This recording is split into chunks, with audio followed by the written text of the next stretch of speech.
Thank you. I want to spend some time summarizing the work of a group of your colleagues. We've been meeting since October. I initially told the president we'd have this done by, what did I say? December? End of December, yeah. Well, we're still not done, but we're getting closer. And we have some very, very exciting prospects to look at and things to try and study and understand. So if you don't mind, I'll take you through that, and then we can have some time for questions and conversation after. A master academic plan is designed to do two or three very broad things.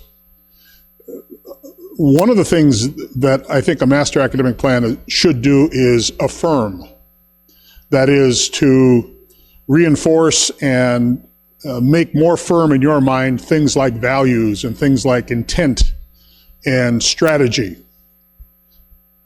Secondly, a master academic plan needs to stretch.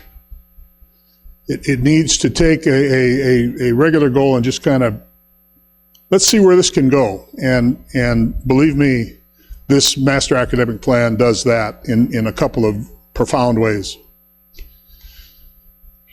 Third, a master academic plan, in addition to affirming and stretching, needs to clarify, to put structure around ideas, to put dollar signs in front of positions, to put programs on the table.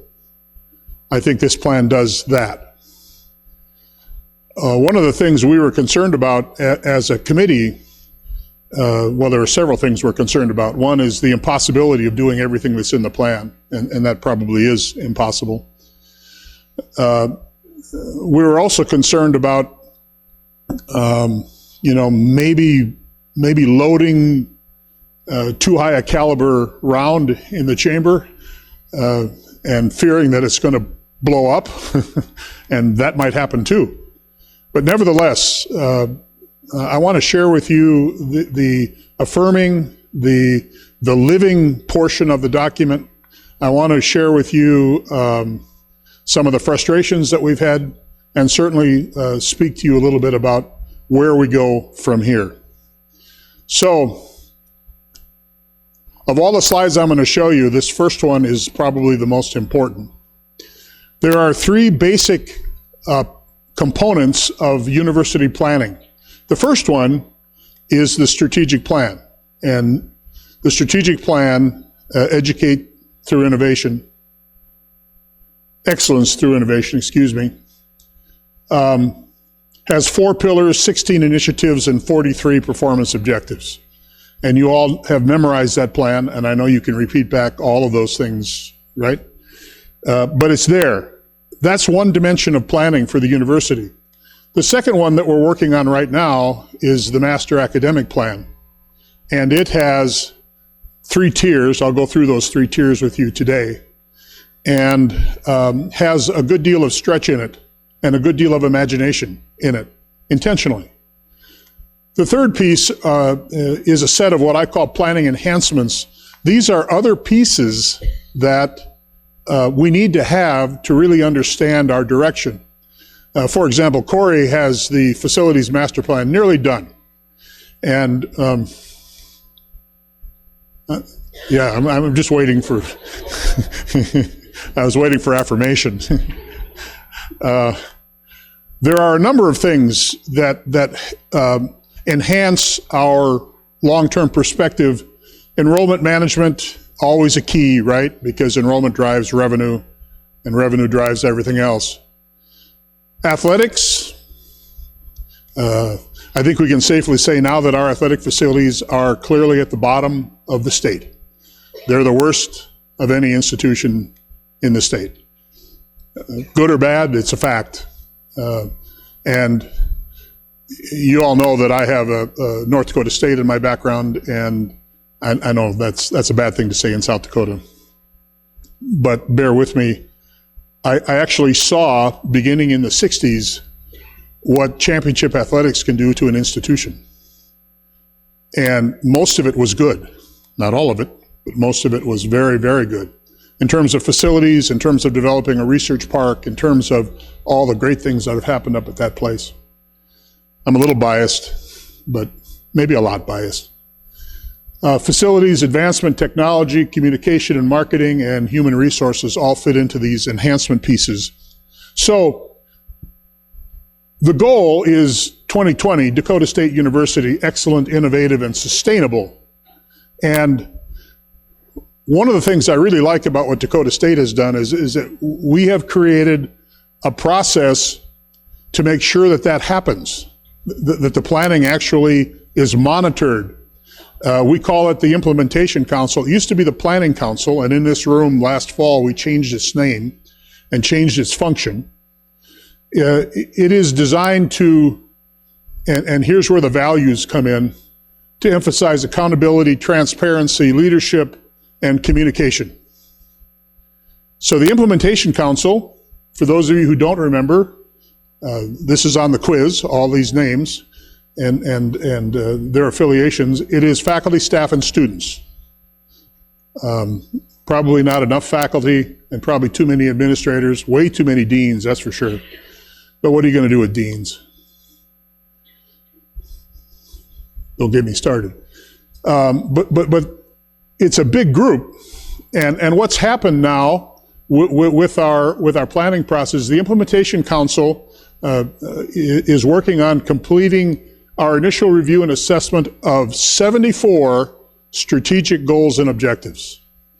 There are 74 of them. When you add the strategic plan and the master academic plan together, there are a whole bunch.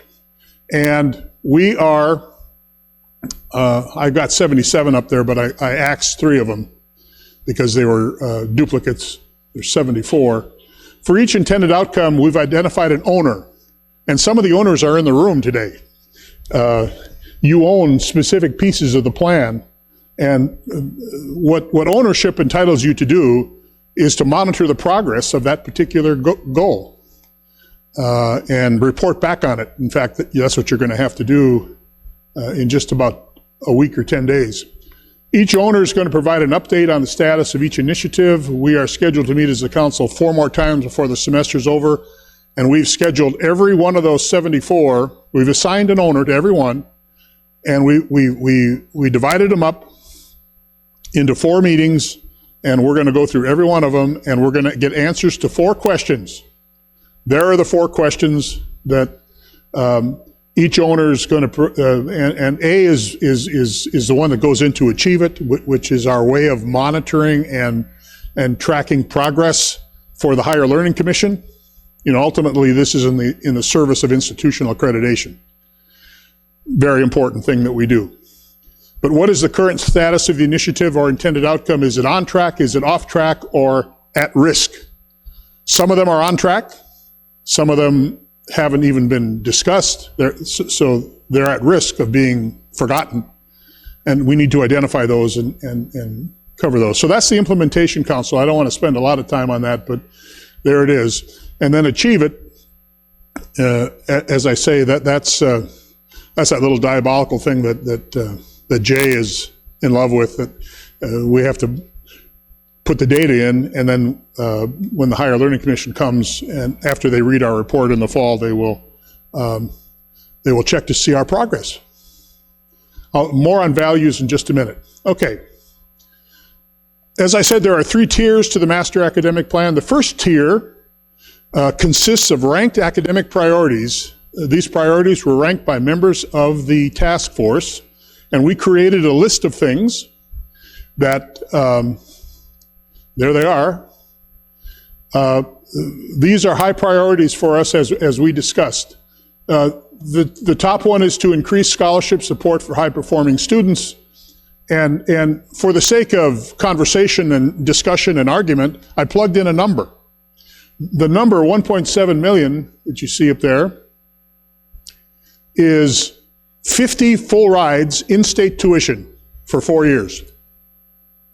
So where'd Mark go? There he is. He's right there. Mark Johnston, Vice President for Advancement. If you haven't met him, you need to meet him. He's a good guy, but he realizes now that that we need an endowment of 22 million to generate the 1.7. So we got a lot of work to do to generate that kind of money. You can read the rest of the priorities. The second one has to do with faculty retention.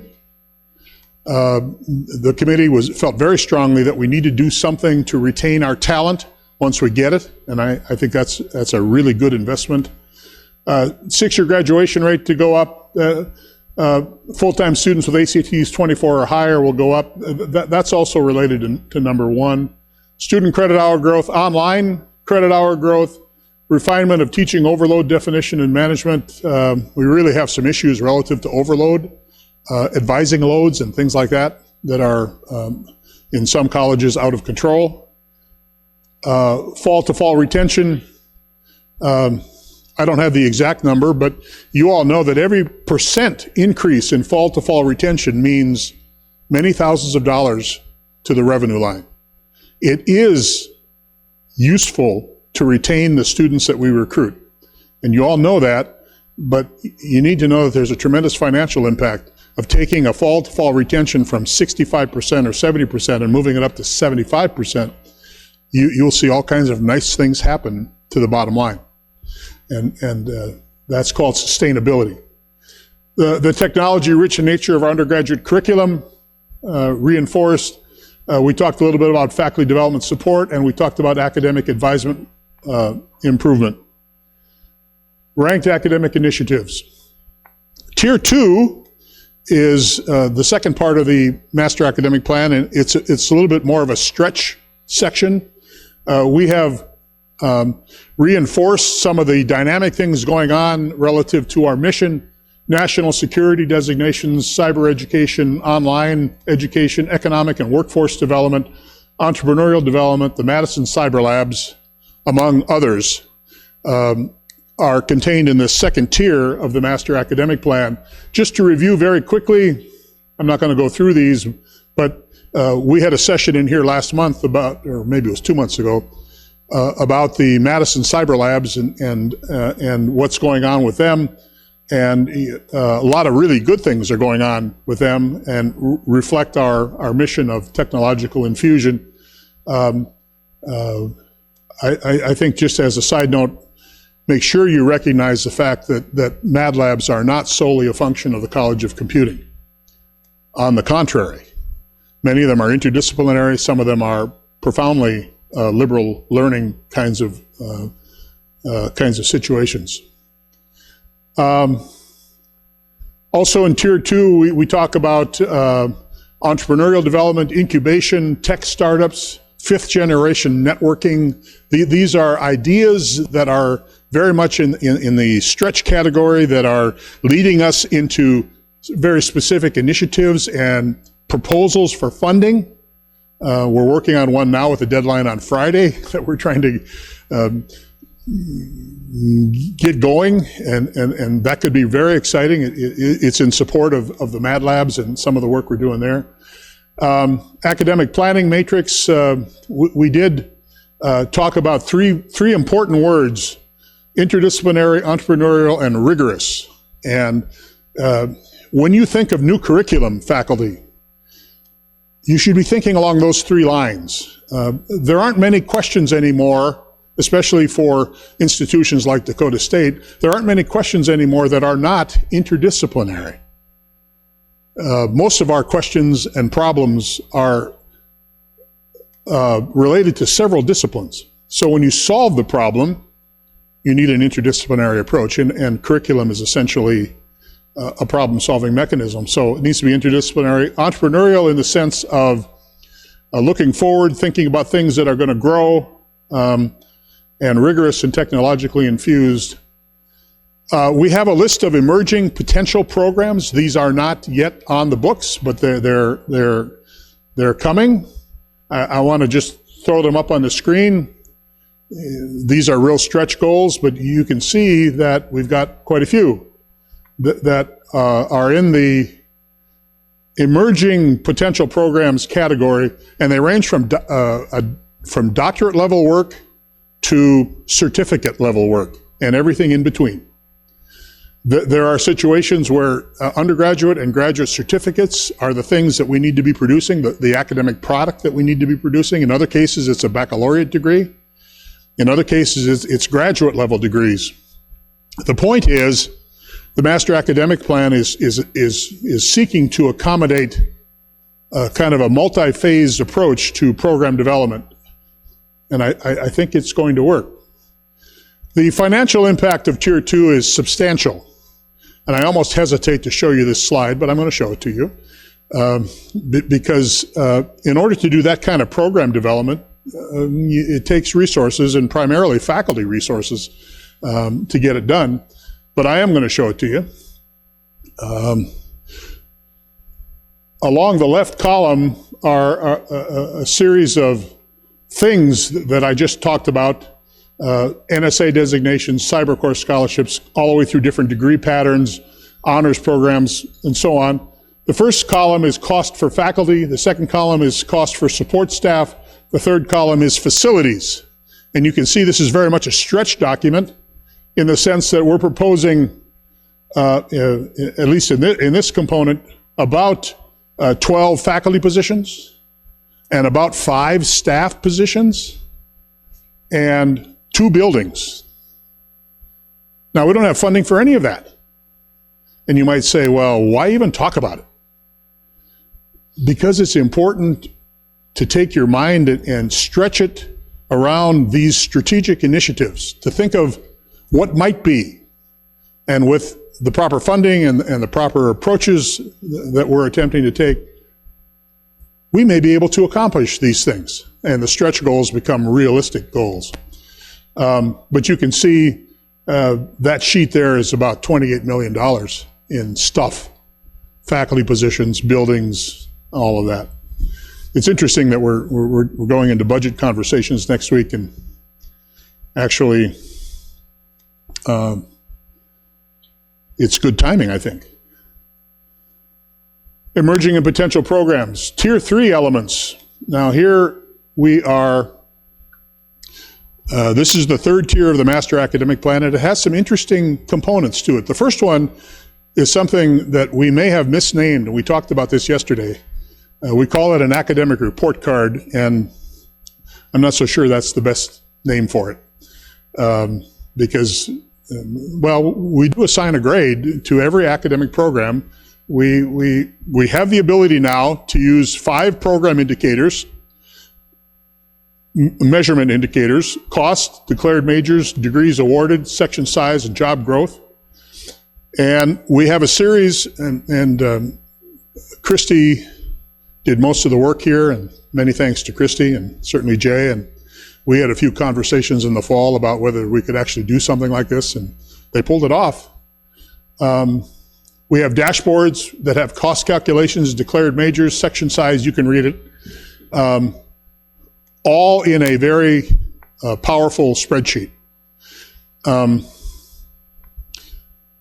I see the academic report card as an outcomes repository for longitudinal data. In other words, the first year, we set the baseline with the report card. We have data on every academic program, number of majors, cost, how things are going, job placement for your graduates, all that stuff is in there.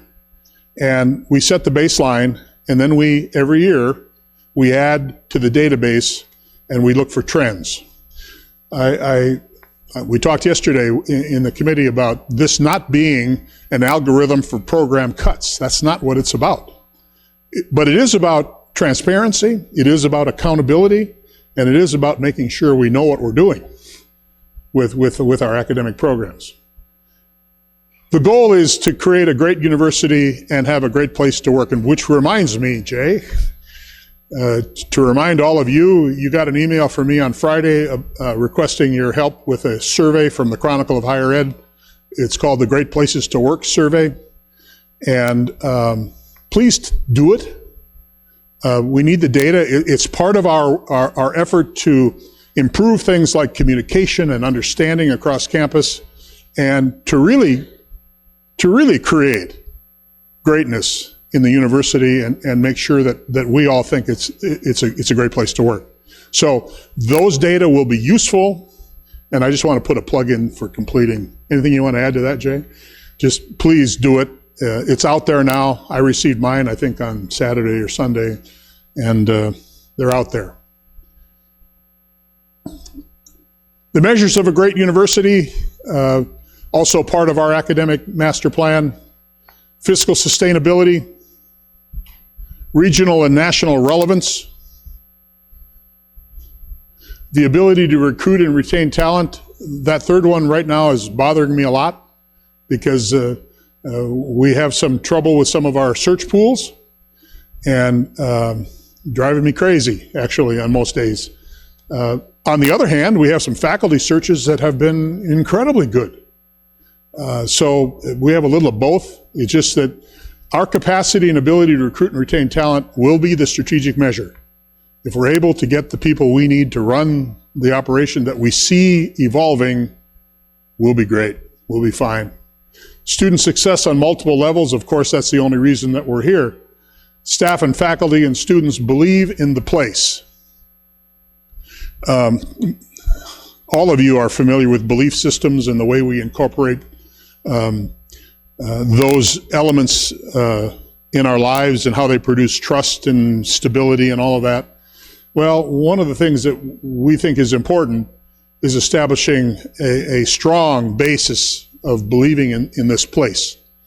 It's a place where transformation occurs. It's a place where students learn. It's a place where students leave and do great things. And it's a place where faculty and staff can participate in that greatness. One of the things I don't want to forget, we talk a lot about the technology infusion and the mission of the university, but I don't want to forget the fact that we have a legacy of 136 years of lots of other programs, and the majority of them are still operating. We need to remember we're a university, we're not a unimodal, kind of narrowly defined operation. We have some breadth to us as well as depth. So don't forget that as well, and that's part of our master academic plan. So that's the academic report card. I want to briefly mention our Title III project. That wasn't conceived as part of the master academic plan, but it certainly is. Title III is a Department of Education Title III grant, and they are, as I told the committee yesterday, oftentimes in institutions like ours, truly transformational. And we have an opportunity for our Title III grant, which is just getting going under Judy Dittman's leadership. We have a chance to be transformed by this thing because the goal is retention. The goal is excellent advising. And I think it's set up in some really fundamentally powerful ways, and it's going to be fun to watch. So that's in there. I want to end my brief presentation by talking a little bit about values and affirmation. I just threw a lot of stuff at you, 3 tiers full of ideas and curricula and proposals for growth and change. But it's important to get back to affirmation, and it's important to get back to values. There are 4 evolutionary intended outcomes that are, as I just pointed out, fundamental to our success. And there they are: fiscal sustainability, regional and national relevance, ability to recruit and retain, and student success. The master academic plan also is aspirational, another value of an optimistic educational enterprise. We are aspirational.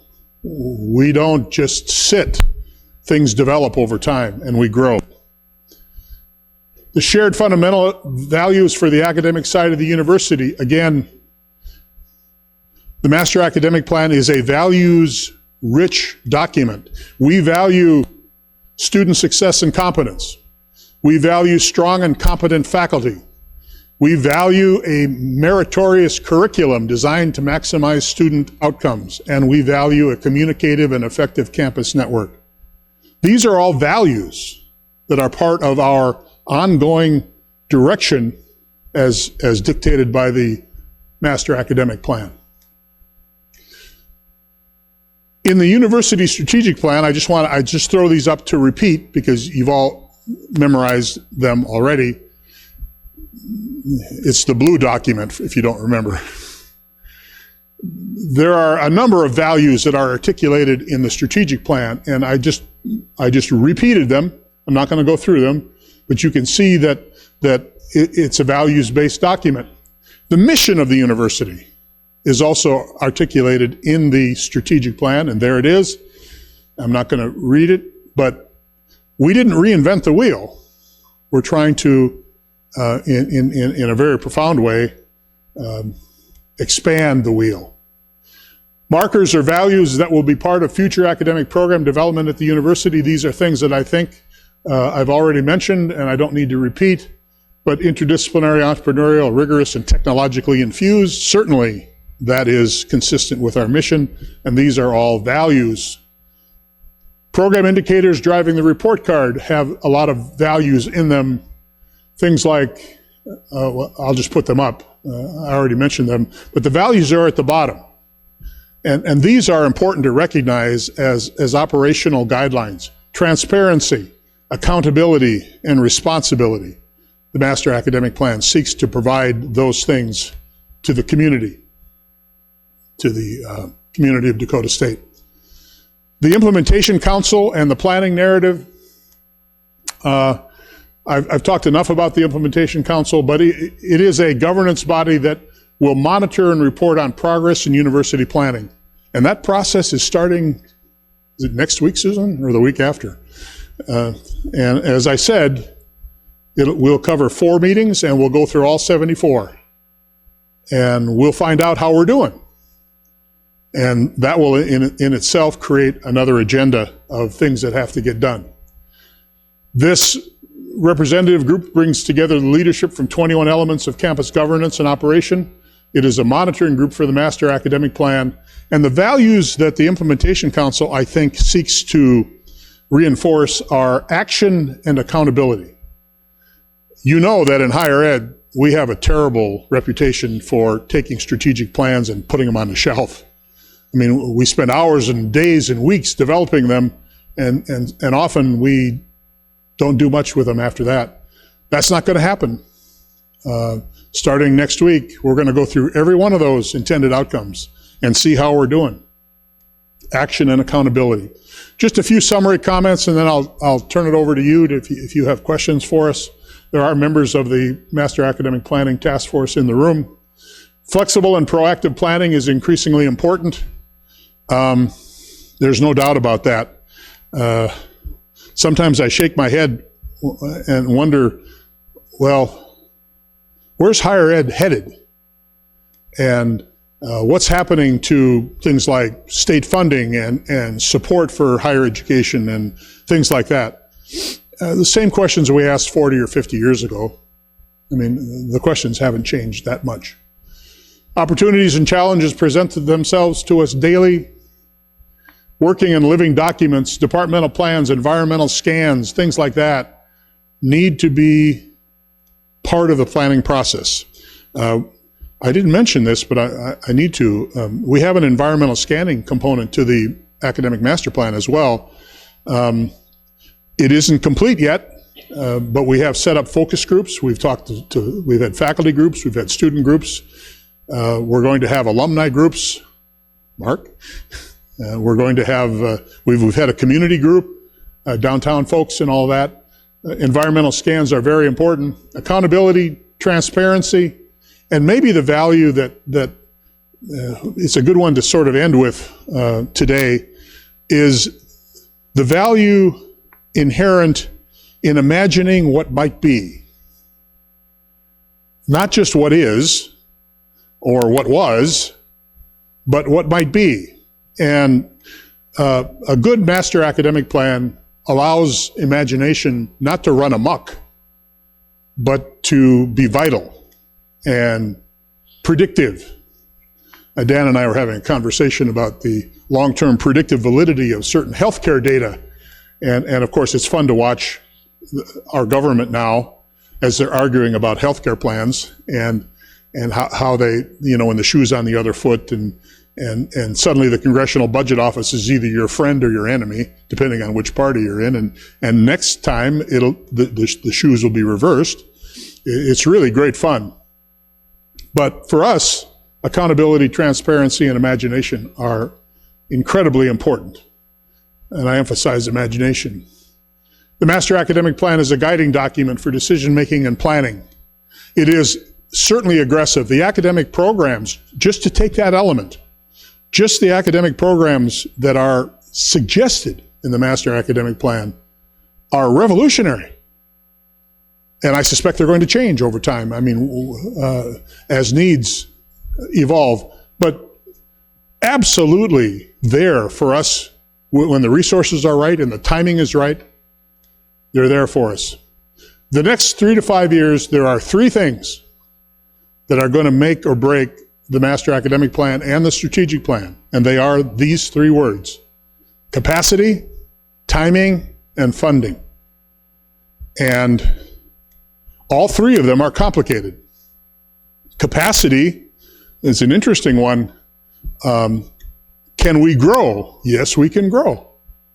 Do we have room to grow? Maybe not. I mean, we should have enough residence hall rooms now, fall of 17, to accommodate the class. Maybe. But capacity is much more than that. Do we have enough faculty, the kind of faculty we need and want? Do we have enough classrooms and spaces? And that's all about capacity. Timing is critical. And of course, the funding. That's why we keep looking for funding mechanisms to get these things done. We look to the state to assist us. We look to private funding to assist us. We look at federal funding to assist us in these things. So that's enough. That's enough. Too much talk. Thank you for your willingness to listen to our work. We want to finish up with our environmental scanning information and perhaps print the Master Academic Plan next month and have a document. I always hesitate to print it because then some people think it's over, and it's just the beginning. That's the whole point of a Master Academic Plan. It is just the beginning of stretching our imaginations. Questions or comments? Kelly's got a mic that might help us if you have anything. If you don't have any comments, then we're done and we can go eat. Notice we come back to food again. But seriously, you saw a hand go up.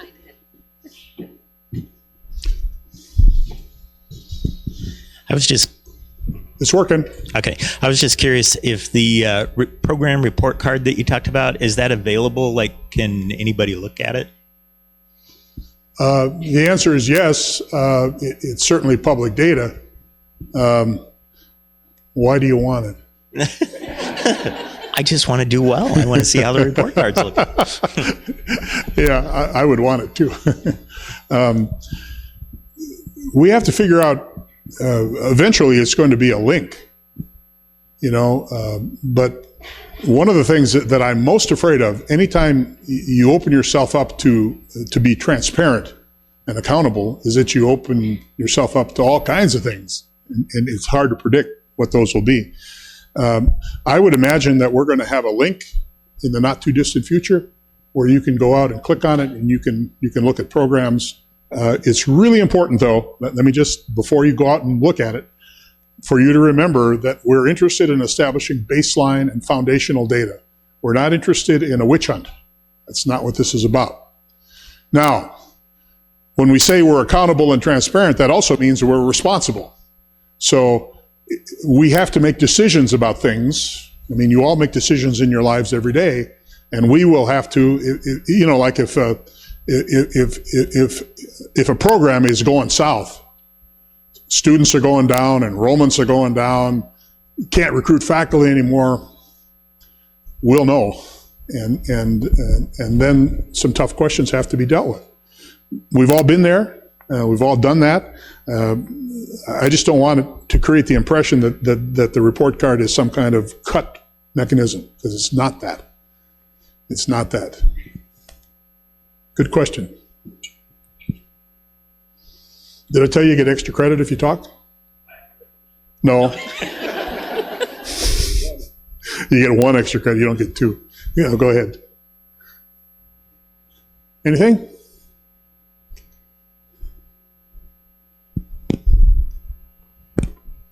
Many thanks to there are many of you in the room that have served on the task force. We have met many hours. We've created a document that provides insight. It provides stability, but it also provides an opportunity to stretch around imagining what the future might be for this institution. I'm the outsider in the group, and many of you have been here for a very long time, but you need to know of the tremendous potential that this place has, and I think our master academic plan reflects that potential. Doesn't mean we'll get everything, and we never let advancement guys talk in open meetings, so we'll just ignore Mark. I saw you waving your. Yeah, there. Thank you. Thank you. I thought I would just say that what's been accomplished here is actually fairly unique. I've been at many universities, as you know, and they often will have an academic plan or an academic master plan or whatever they call it. Rarely is that plan linked to any other part of the institution. And what Dick has called the narrative is what in the early days when I came, I talked about these layers of different master plans that together make up the university's future strategy going forward.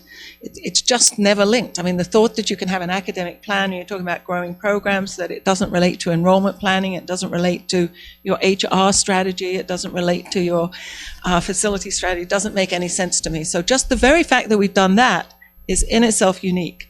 The second piece is this scorecard, which we have to be careful about because you gave grades. Okay, now we're in an academic environment. We all know what certain letter grades mean. But I can tell you, they don't all mean the same to all of us because I came from a slightly different scoring system. So mentally I have to do it the British way and then translate from mine into yours.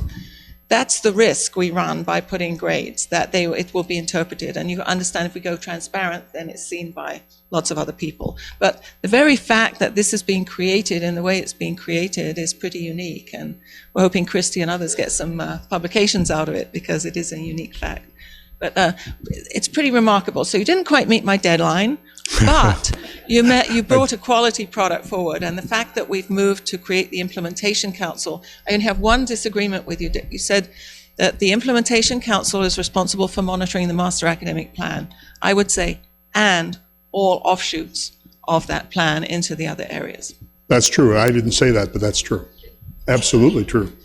And the 74 intended outcomes have things like enrollment projections and enrollment plans and facilities, and where we're going with facilities, how does that impact things like budgets and all of that. So yeah, it's there.